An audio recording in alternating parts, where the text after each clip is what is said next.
L'accouchement, ce moment magique où vous rencontrez pour la première fois votre bébé.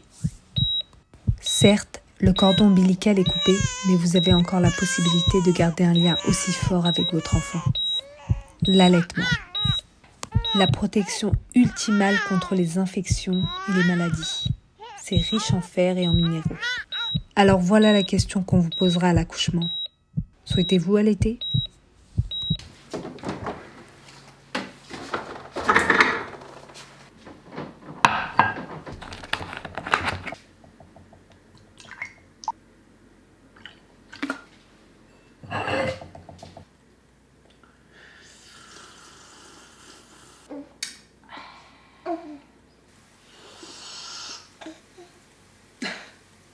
Vous pensiez vraiment que ce serait aussi facile? Vous pensiez vraiment que ce serait aussi facile?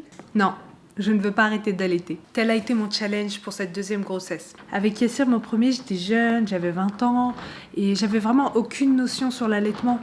Du coup, dès que les premières difficultés sont arrivées, j'ai lâché. Non, ceci n'est pas une pub pour Always. Le problème, c'est qu'on n'est pas assez informé, on n'est pas assez préparé à l'allaitement. On pense vraiment que c'est un peu comme dans les magazines, que c'est tout doux, c'est beau, ça fait pas mal et que comme c'est naturel, en fait, ça coule de source. Il faut complètement s'y préparer psychologiquement parce qu'il y a quand même des difficultés, c'est pas facile, mais c'est normal, ça s'apprend et justement, je suis là pour vous motiver, vous booster et puis j'espère répondre à quelques questions et du moins vous donner des conseils. De par mon expérience, je ne suis pas sage-femme ou quoi que ce soit, mais c'est vraiment de par mon expérience que je vais parler ici aujourd'hui dans cette vidéo. Si ça peut vous rassurer, 6 personnes sur 10 ont des difficultés à allaiter, c'est pour dire. Bon, c'est bon, les 40% de personnes qui sont là, arrêtez de crâner. Sérieusement, dans cette vidéo, donc je vais vous raconter un petit peu mes galères, ce qui s'est passé pour moi, pour mon allaitement. Je me suis motivée parce que je peux vous dire que vous savez, ça fait que 2 mois que j'ai accouché, donc il n'y a pas beaucoup de temps encore, j'ai pas encore beaucoup de temps. Et le petit temps que j'ai, ça fait des semaines, ça fait des semaines, arrête de mytho, ça fait des jours, on va dire, que j'ai envie de filmer et que je me sens bloquée parce que je me dis mais comment je vais faire avec le petit, etc. Je suis toute seule, donc j'ai réussi à gérer, le mettre au lit, etc. Donc voilà, c'est toute une préparation. Déjà, les premiers problèmes arrivent à la maternité. On y reste à peu près 3 jours, majoritairement, s'il n'y a pas de problème. Le premier souci auquel j'ai eu affaire par rapport à l'allaitement, ça a été les crevasses, la montée de lait, ou encore les tranchées, etc. Et ça, franchement, on l'oublie. Moi, ça fait 8 ans, donc franchement, j'avais tout oublié. L'après-accouchement, il faut s'y préparer un petit peu, parce que sinon, on va penser que quoi, on accouche, et puis c'est la fête. On est tranquille. Premièrement, les tranchées. Donc en fait, les tranchées, c'est quoi? C'est la contraction de l'utérus en fait, qui se remet en place. C'est d'autres contractions qu'on a en fait les jours qui suivent l'accouchement. Un des inconvénients avec l'allaitement, c'est que c'est plus intense quand on allaite. Parce que dès que vous allez allaiter, dès que vous allez sentir que votre bébé tète, vous allez sentir la tranchée, la contraction. L'avantage, c'est que vous allez... C'est ce que je me disais, puisque voilà, il faut bien trouver des avantages pour se sentir mieux. Votre utérus va retrouver plus facilement, plus rapidement sa taille normale qu'une personne qui n'allaite pas. Donc voilà, pour les personnes qui souhaitent retrouver sa taille, that's the solution. Et puis vous avez aussi le paracétamol qu'on vous donne à l'hôpital, que ce soit donc Doliprane et Spasfon, pour vous aider. Moi, je vous avoue que je suis pas du tout médicament, j'en prends jamais, mais toujours quand j'accouche, je prends les Spasfon et les Doliprane qu'on me donne. Je leur dis mahba bikoum. Ensuite, viennent les crevasses. Je rigole parce qu'en fait, cette deuxième grossesse, vous savez, quand Aymen a tété pour la première fois, je me suis dit, ça fait pas mal. Je me suis dit, punaise, la première fois, je sais pas, Yassir, il avait un problème, il faisait ça mal, ou je sais pas, mais là, j'avais pas mal, parce que voilà, c'était les premières minutes, et vous allez voir, c'est magnifique. Au bout de quelques heures, au bout de quelques tétés, le mamelon, il n'a pas l'habitude qu'on le tète, et en fait, les crevasses commencent à se former. Alors, ça peut être dû au mauvais positionnement du bébé. Donc ça, aidez-vous de la sage-femme qui est en maternité. Franchement, n'hésitez pas à l'appeler, parce que moi, on me l'a demandé plusieurs fois.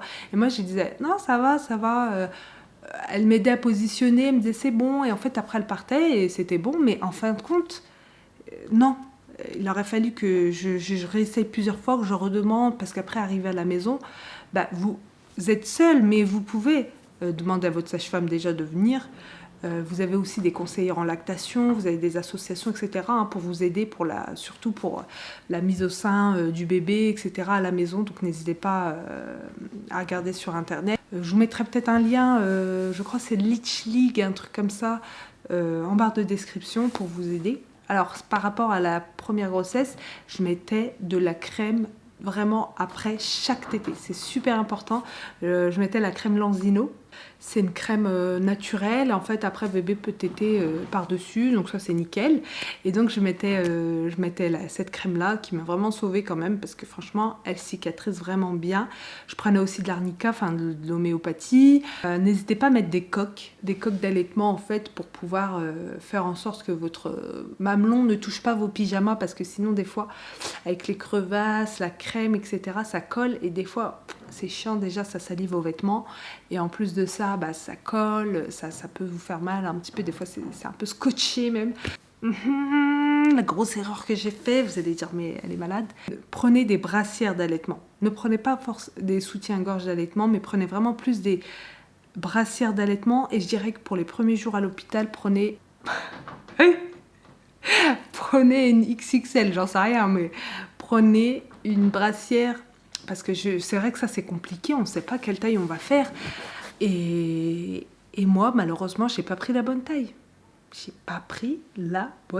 Je me voyais même pas envoyer Mohamed aller acheter ça parce que moi-même, je ne savais pas quelle taille lui dire. Donc j'avais... en fait, voilà, je me suis tapé 3 jours d'hôpital sans brassière d'allaitement, sans rien.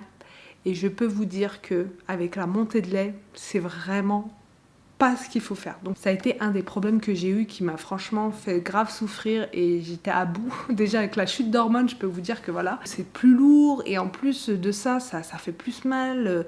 La poitrine elle est douloureuse et donc je vous conseille vraiment de prendre des brassières. Moi j'en ai acheté chez Kiabi, elles font très bien l'affaire. Pour les premiers jours, essayez de prendre une taille plus grande que d'habitude puisqu'après la poitrine redevient normale, je vous rassure. D'ailleurs à ce moment-là, j'ai pas compris. Je me suis dit comment les gens font pour se rajouter de la poitrine. Mais moi, on me paye et j'en veux pas en fait. J'en veux pas. Franchement, c'est lourd. Ça m'intéresse pas.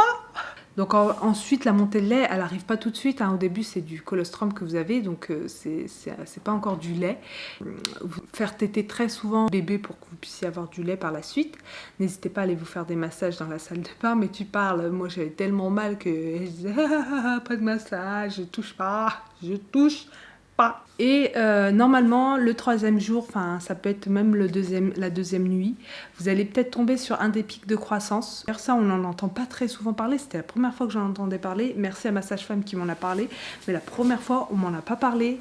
On trouve pas beaucoup d'articles sur le net qui en parlent et je trouve que c'est super important de pouvoir le savoir. C'est des pics de croissance, donc c'est des moments, donc ça peut durer une journée, comme ça peut durer 2 ou 3 jours, enfin plusieurs jours. C'est des moments où le bébé va vous demander de téter presque tout le temps. Il n'y aura pas d'arrêt, il n'y aura pas de pause en fait. Ça sera vraiment toutes les 10 minutes, toutes les 20 minutes. Il ne voudra pas que vous le posiez, il va vouloir pleurer toutes les 2 secondes. Et en fait, il va y avoir une sorte de choc, de changement, puisque en fait, les 2 premiers jours, comme on vient juste d'accoucher, en fait, il est KO. Il est KO de l'accouchement, d'être sorti de la naissance, qui fait que voilà, il va dormir tout le long. Donc on se dit, ah punaise, j'ai un bébé, mais il est trop calme. Punaise, ça c'est mon bébé. Yeah. Moi je fais pas des bébés calmes, moi. En fait, il a besoin de ça pour pouvoir, en fait, c'est ses neurones qui se construisent, qui s'agrandissent, il a vraiment besoin de téter tout le temps, d'être à côté de vous, puisqu'aussi ça fait pas très longtemps qu'il vient de sortir, donc il a peur, il se sent dans un endroit inconnu, donc il a besoin de vous sentir, d'être à côté de vous, de sentir votre chaleur, etc. Donc essayez de vraiment penser comme ça, si ça vous met un petit peu, ça, c'est pas forcément facile avec la fatigue, avec tout ce que vous venez de vivre. En fait, ça va pas être facile sur le coup, mais essayez de demander à la sage-femme de vous montrer comment vous pouvez dormir avec votre enfant, parce que moi personnellement j'ai dormi avec. J'ai mis les petites barres de sécurité et avec le coussin d'allaitement. Prenez bien un coussin d'allaitement, ça va vous aider grave à vous placer et tout. En fait, je mettais le coussin, en fait, je le plaçais juste à côté de moi et en fait je dormais. Et de toute façon, je pouvais pas dormir allongée parce qu'en fait, à l'intérieur, c'est pas encore remis en place et donc je dormais semi-allongée, quoi. Mais pourquoi tu pleures? Pourquoi tu pleures? Hein? Tu veux plus faire la sieste? Allez, montre comment t'es fort.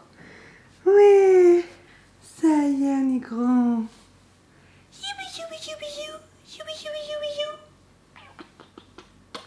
Allez, hop. À côté de maman. Tu restes calme. Donc, pendant ces pics de croissance, ne croyez pas que vous n'avez pas de lait, que ça y est, vous faites mal les choses, que du coup, comme vous allez, entre guillemets, ça va être difficile, vous allez passer au lait. Donc moi, c'est ce que j'ai fait au bout du 3e jour, à l'hôpital. Je suis partie voir la sage-femme et je lui dis je vais arrêter. Lui dire pour avoir des informations qu'il faudrait peut-être savoir pour le sevrage, puisque quand même j'avais eu ma montée de lait et je voulais pas avoir de difficultés, etc. Qu'elle me donne des conseils, quoi. Et du coup là elle me dit mais pourquoi vous voulez aller arrêter, vous êtes sûre, c'est pas... Et en fait moi déjà que j'ai eu du mal, du coup je suis oui je suis sûre. La fille qui est sûre mais qui pleure. Oui, je suis sûre, parce que voilà, j'arrive plus, c'est pas possible. Et la pauvre, la sage-femme, je me rappellerai toujours. Donc si elle passe par là aussi, je vais la remercier parce que la pauvre avait les larmes aux yeux en fait. Et du coup, elle m'a dit, voilà, bah écoutez, je vais vous faire une fiche homéopathique pour une ordonnance pour vous aider au sevrage, etc. Je suis rentrée à la maison, j'ai fait 1 jour de biberon complet, donc tous les jours. Matin, midi, soir, enfin bref, le nombre de biberons qu'il fallait dans la journée. Et je peux vous dire, comment j'ai pleuré. Mais je me rappelle que la première nuit, quand je lui ai donné le biberon artificiel et que c'était plus l'allaitement, j'ai pleuré. En fait, quand je lui donnais le biberon, j'ai pleuré. C'était trop dur, en fait. C'est là que je me suis rendu compte, je me suis dit quand même l'allaitement, c'est un truc de fou, quoi. En fait, j'avais oublié que c'était un lien aussi fort, ce qui fait que quand j'ai donné le biberon, franchement, j'étais tellement triste. Et Mohamed, il me disait, mais si tu peux pas, c'est pas grave, si au niveau de ta santé, tu n'y arrives pas, parce que franchement, quand on se sent fatigué, qu'on a mal partout, franchement, on se dit, laisse tomber, quoi, j'y arriverai jamais. Et en fin de compte, j'ai envoyé un petit message sur le groupe de mes sœurs, sur WhatsApp, et je leur ai dit oui, je vais arrêter d'allaiter et tout, ça fait 1 jour qu'il prend le biberon. Et là mes soeurs elles m'ont motivée, mais non Salima, essaye de faire au moins 1 mois, tu verras, t'inquiète pas, ça va aller. Elles m'ont grave motivée. Et tellement j'étais triste de mon côté aussi, je me suis dit, tu sais quoi, je vais reprendre. Donc du coup j'ai mis des bouts de sein pour m'aider les 2-3 premiers jours. C'est le petit bout de sein en plastique qui vous aide à que ça fasse un petit peu moins mal. Donc moi j'ai mis ça au début des fois pour m'aider. Et ensuite je me suis motivée à le retirer quand je le sentais, parce que ma sage-femme m'a dit que ça pouvait nuire un petit peu à l'allaitement, même s'il y en a qui ont complètement allaité avec.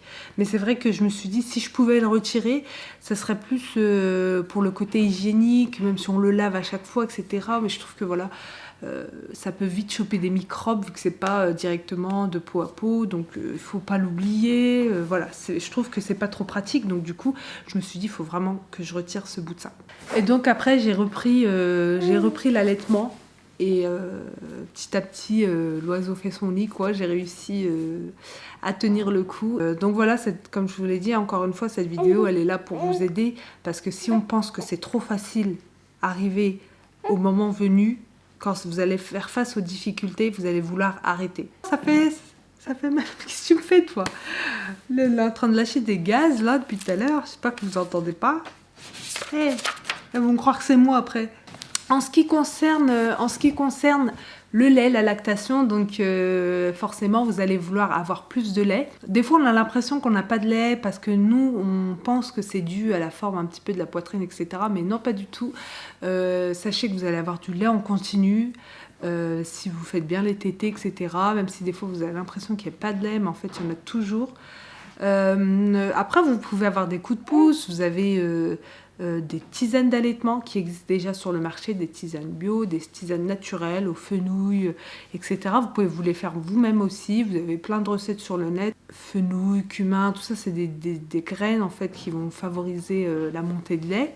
Et vous devez boire beaucoup au niveau de l'hydratation. Donc, pour les personnes qui ne boivent pas beaucoup d'habitude, franchement, là, vous devez boire énormément d'eau.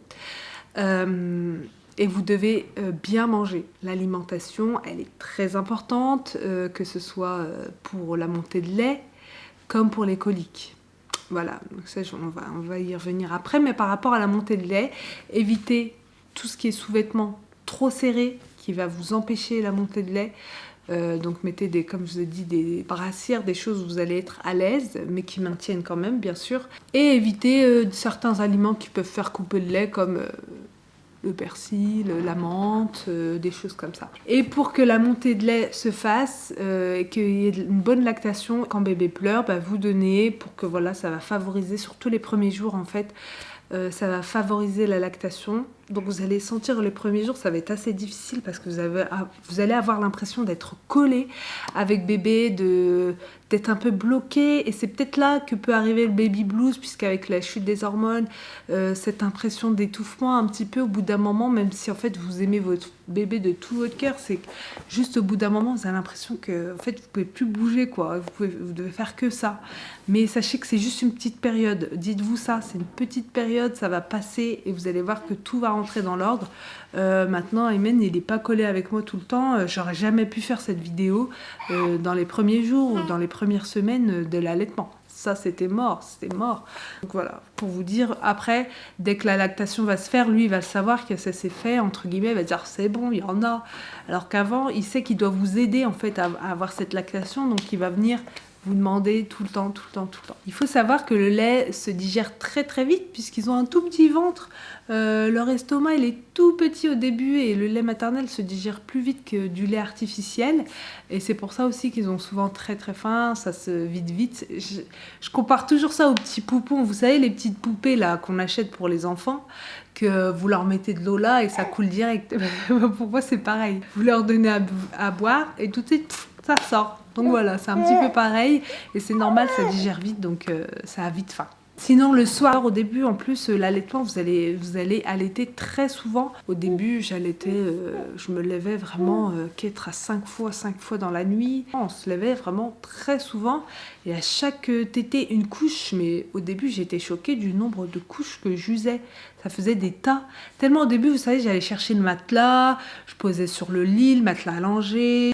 Tellement que maintenant, je mets juste un petit linge, une serviette et je le mets carrément sur mon lit. Tas de couches dans la poubelle, c'est énorme. Quand je les lançais comme ça, comme au basket, et si ça va marquer, je disais ouais. En fait, il faut savoir qu'il y a un début de tétée et un fin de tétée. Début de tétée, le lait beaucoup plus light, moins de graisse, donc moins consistant pour le bébé, donc il le digère beaucoup plus vite.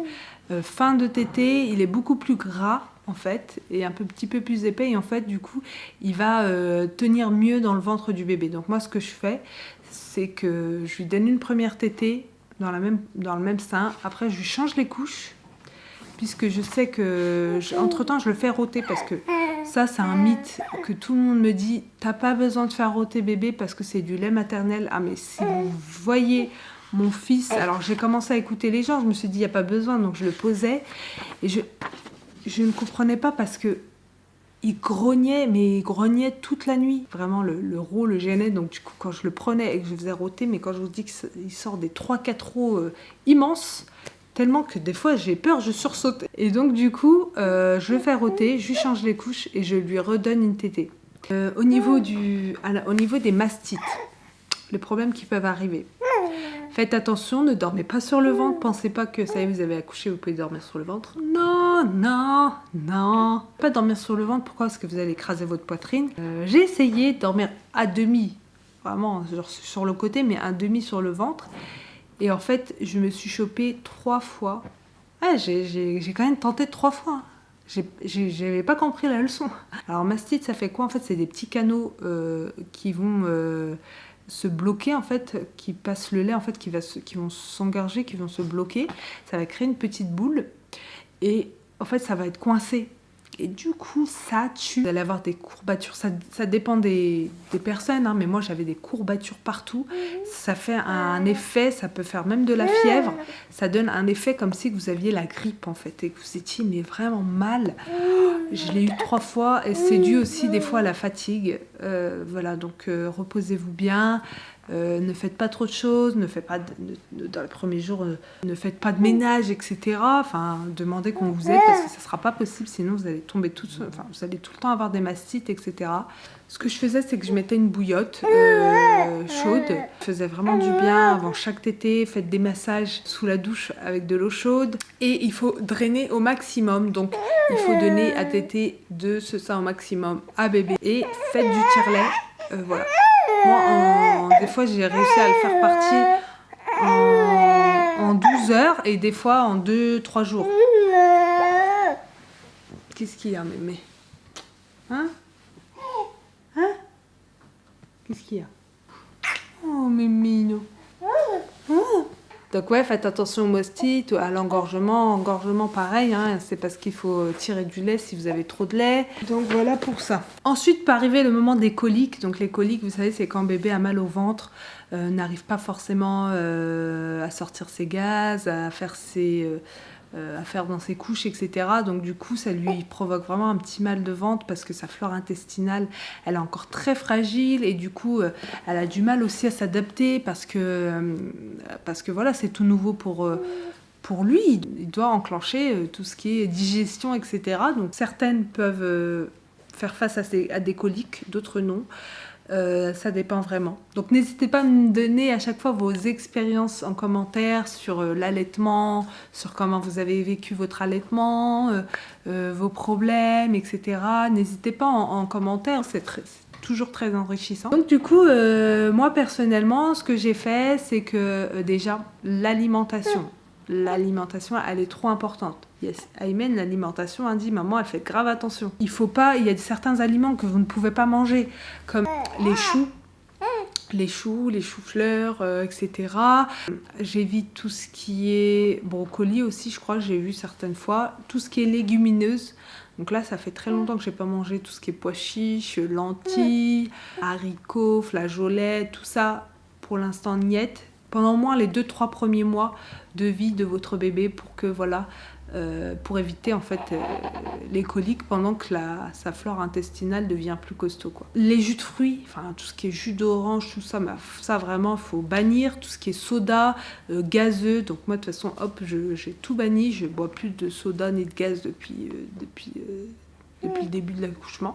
Et également donc je me fais de la tisane de fenouil pour moi, mais également pour bébé. Après ça, il est comme libéré. Aussi, ce qui m'a beaucoup aidé, c'est les probiotiques. Les probiotiques, donc c'est BioGaia. C'est des petites gouttes en fait qui vont venir renforcer la flore intestinale de bébé. Et franchement, ça a grave marché sur Aymen. Ce qui fait que, en fait, voilà, ça fait longtemps qu'il n'a pas eu de colique, de lait. Donc franchement, pour ce coup-là, les probiotiques, j'ai vraiment aimé. Vous pouvez également acheter des petites bouillottes spéciales bébé avec des petites graines à l'intérieur de cerisier, etc. En fait, qui vont se chauffer au micro-ondes et que vous allez pouvoir déposer sur le ventre de bébé, ça fait toujours du bien. Vous pouvez faire des petits massages de ventre avec des crèmes ou juste de l'huile d'olive un petit peu tiède que vous allez venir masser. Bébé, il aime beaucoup ça, les petits massages de ventre. Il aime trop être debout comme ça. Donc du coup, voilà pour les coliques. Qu'est-ce que je peux vous dire d'autre? Ah oui, une chose, vous pouvez également essayer d'emmailloter bébé. Beaucoup le font, beaucoup de bébés adorent être emmaillotés. Ça leur permet de dormir vraiment très paisiblement. Donc emmailloter, c'est une petite technique avec un linge que vous faites pour pouvoir en fait faire en sorte que bébé se sente comme dans un cocon. Et au final, un peu comme dans votre ventre, quoi. Et donc du coup, il se sent super bien. N'hésitez pas à le faire dès le retour à la maison parce que moi je ne l'ai pas fait dès le début et donc du coup il est un peu réticent quand je lui fais avec un linge. Je sais qu'il existe également des petites couvertures d'emmaillotage qui sont juste à scratcher et donc beaucoup plus faciles pour emmailloter bébé et donc je voulais commander ça pour pouvoir tester.